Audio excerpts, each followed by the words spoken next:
قابیل اور حابیل کا واقعہ۔ قابیل اور حابیل کا نام تو قرآن و سنت میں نہیں ملتا، ہمارے پرانے مفسرین نے استعمال کیا ہے۔ قرآن میں تو آیا کہ آدم کے 2 بیٹے، اسی طریقے سے احادیث میں بھی بخاری مسلم میں ہی آیا کہ آدم کے 2 بیٹے۔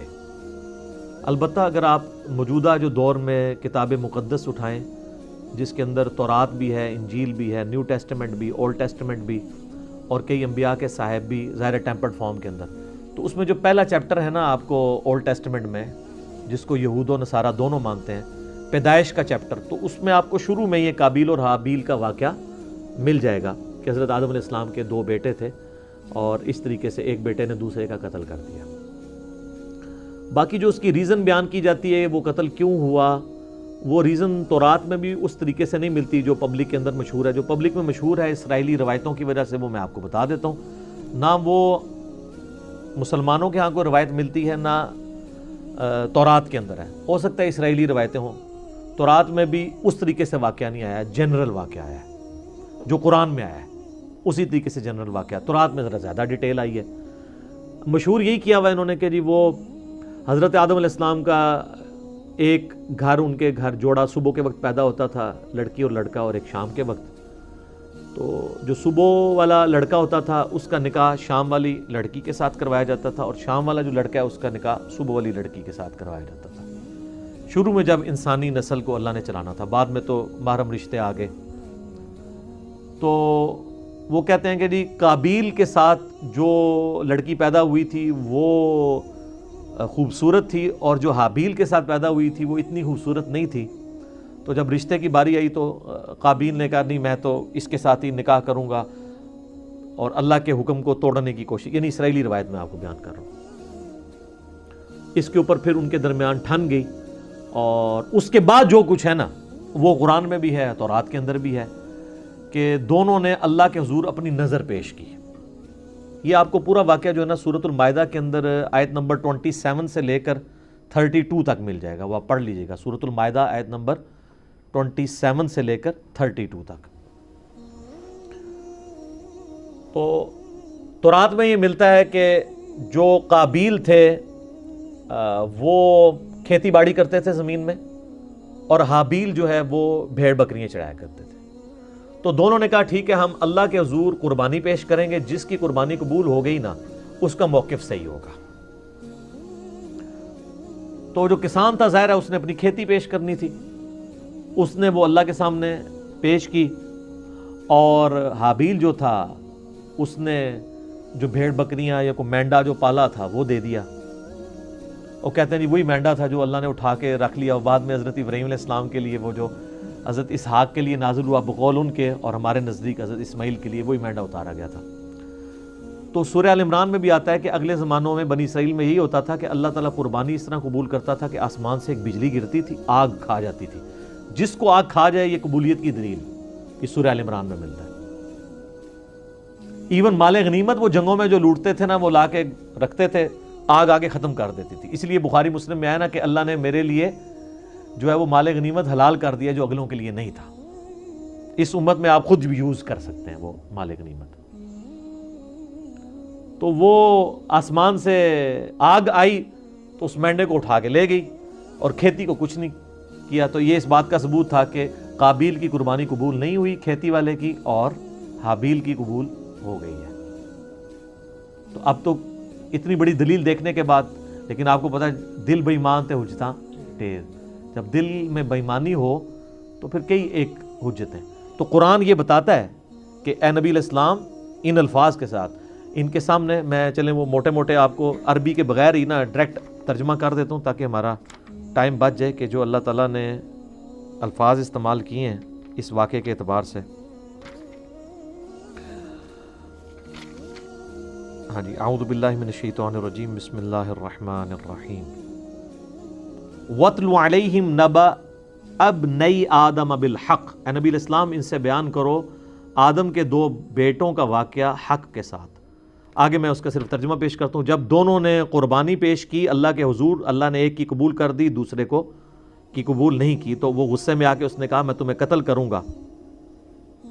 تو اس نے کہا کہ اللہ تعالیٰ صرف پرہیزگاروں سے ہی قربانی قبول کرتا ہے، اور اگر تو نے مجھے قتل کرنے کے لیے ہاتھ بڑھایا تو میں اپنا ہاتھ تجھے قتل کرنے کے لیے نہیں بڑھاؤں گا، کیونکہ میں اللہ سے ڈرتا ہوں جو تمام جہانوں کا پالنے والا ہے۔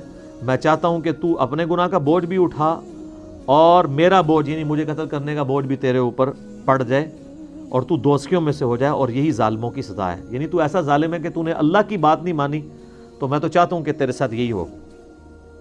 تو اللہ تعالیٰ فرماتا ہے کہ اس کے نفس نے اسے ابھارا کہ اپنے بھائی کو قتل کر دے، پھر اس کے بعد وہ پھر خسارہ پانے والوں میں سے ہو گیا۔ پھر اس کو یہ پتہ نہیں چل رہا تھا کہ میں لاش کیسے سنبھالوں، کیونکہ اس کے پیچھے یہ انسانیت کا پہلا قتل تھا۔ بخاری مسلم میں حدیث ہے جب بھی کسی کو ظلماً قتل کیا جاتا ہے نا تو آدم کے اس بیٹے پہ بھی اس کا وبال پڑتا ہے، کیونکہ اس نے وہ بات شروع کی تھی۔ جو بدعت شروع کرے گا اس کے اوپر وبال ہوگا، اور اس کے اپنے وبال میں بھی کمی نہیں آئے گی جس نے یہ کام کیا۔ تو اللہ تعالیٰ نے ایک کوے کو بھیجا، اس نے زمین کو ریدی تو اسے پتہ چل گیا، اور وہ یعنی اسرائیلی روایتوں میں ملتا ہے کہ کوئی کوا تھا وہ مرا پڑا تھا، تو دوسرے کوے نے اس کے لیے زمین کھودی اور اس کو اس میں پھینک دیا، تو اس سے ان کو آئیڈیا آیا کہ میں اپنے بھائی کی لاش کو دفنا دوں۔ اس سے پہلے تو پریسیڈنٹ کوئی نہیں تھا۔ تو جو لوگ احادیث میں آئے ہوئے واقعات کا مذاق اڑاتے ہیں تو ہم ان سے کہتے ہیں قرآن میں تو آج تک ہم نے فزیکلی ایکسپیرینس میں تو کبھی کوے کو دوسرے کوے کو دفناتے ہوئے نہیں دیکھا۔ یہی واقعہ اگر بخاری مسلم میں ہوتا ہے انہوں نے مذاق اڑانا تھا، تو وہ کہیں گے نہیں یہ اسپیشل کیس تھا، اللہ نے سکھانے کے لیے کیا تو اللہ کر سکتا ہے، معجزہ ہے۔ تو پھر اس طرح کے جو واقعات بخاری مسلم میں آتے ہیں وہ بھی معجزات کے طور پہ ہوتے ہیں، ان کا مذاق نہیں اڑانا چاہیے۔ تو پھر اس نے کہا ہے افسوس میں اپنے بھائی جیسا نہیں ہوں، میں اس کوے جیسا نہیں ہو سکا کہ اپنے بھائی کو دفنا سکتا۔ پھر وہ نادم ہو گیا، اور پھر اللہ فرماتا ہے من اجل ذالک، اسی ایک واقعے کی وجہ سے کتبنا علی بنی اسرائیل، ہم نے یہ بات طے کر دی تھی بنی اسرائیل کے لیے، انہ من قتل نفسا بغیر نفس او فساد فی الارض فکأنما قتل الناس جمیعا، اگر کسی جان نے دوسری جان کو قتل کیا بغیر اس کے کہ وہ جان کے بدلے جان ہو، وہ بھی جوڈیشری کے تھرو ہوگا، قتل کے بدلے قتل خود نہیں کرنا ہوگا، یا فساد فی الارض کی وجہ سے، تو گویا ایسا ہے جیسے اس نے پوری انسانیت کا قتل کر دیا۔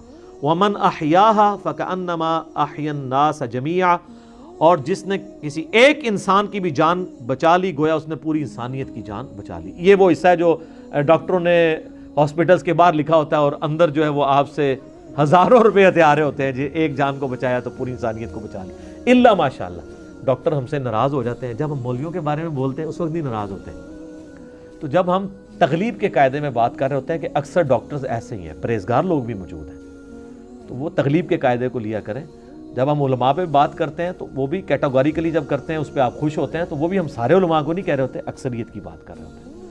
تو یہ وہ اللہ تعالیٰ نے فرمایا کہ یہ آدم کے بچے کا جو قتل تھا، اس کے بعد ہم نے یہ طے کر دیا کہ ایک انسان کا قتل بھی پوری انسانیت کا قتل ہے، ایک انسان کو بچانا پوری انسانیت کو بچانا ہے۔ تو یہ وہ واقعہ تھا قابیل اور حابیل کا، اور اکثر لوگوں کو یہ یاد نہیں رہتا ہے یہ قاتل کون تھا، قابیل تھا یا حابیل تھا۔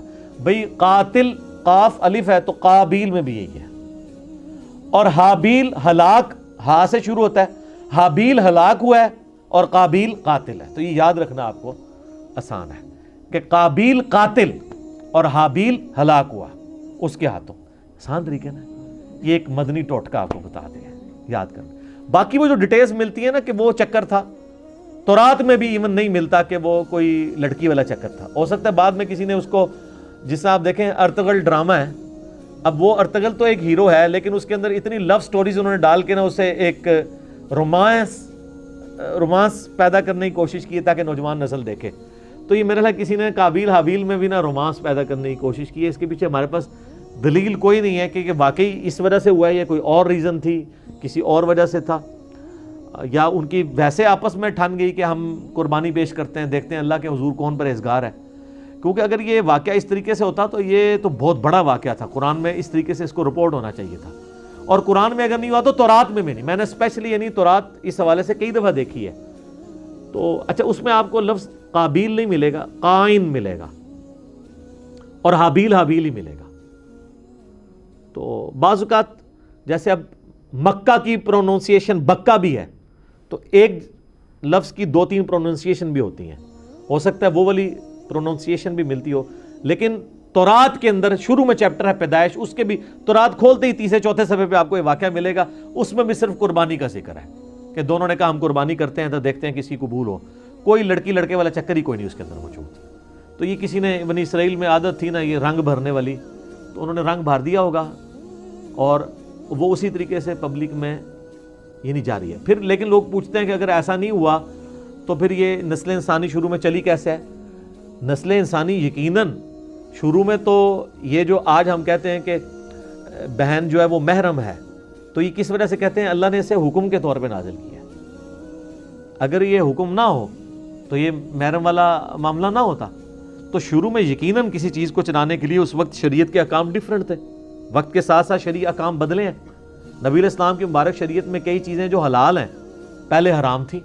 بخاری مسلم میں آتا ہے کہ جی نبی علیہ السلام فرمایا اللہ نے میرے لیے پوری زمین سجدہ گاہ کی ہے، پہلے نہیں ہوتی تھی سجدہ گاہ.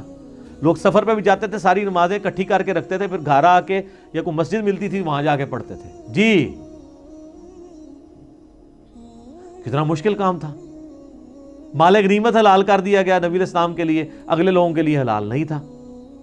تو شریعت میں احکامات اس زمانے میں یہ چیز ہوگی کہ جو حضرت آدم علیہ السلام کی جو اولاد پیدا ہوئی ہے، اور باقی یہ کہنا کہ صبح پیدا ہوتی تھی شام تک جوان ہو جاتی تھی، اس کی کوئی دلیل نہیں ملتی.